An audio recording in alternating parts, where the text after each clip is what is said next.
નમસ્કાર મિત્રો, વિડીયોમાં તમારું સ્વાગત છે। જી હા મિત્રો, અત્યારે હાલ મોટા અને મહત્વના સમાચાર સામે આવી રહ્યા છે। તો મિત્રો, સમાચારમાં વાત કરીએ તો હાલ હમણાં મહાદેવના મંદિર માટે બે દેશો વચ્ચે ભયંકર યુદ્ધ ફાટી નીકળ્યું છે।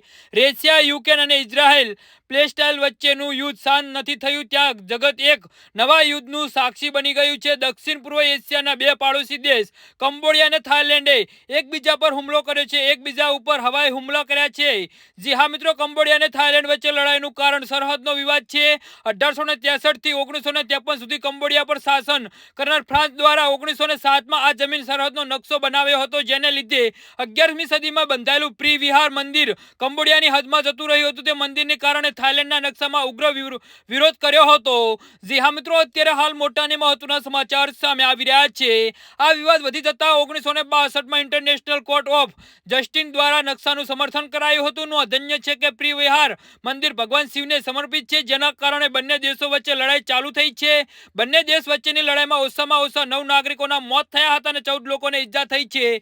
થાઇલેન્ડના વિમાનોએ વિગ્રહ મંદિરના કારણે વિવાદ સર્જ્યો છે। જી હા મિત્રો, તો આના વિશે તમારું શું કહેવું છે તો નીચે અમારી કમેન્ટ બોક્સમાં જરૂરથી જણાવજો। ધન્યવાદ।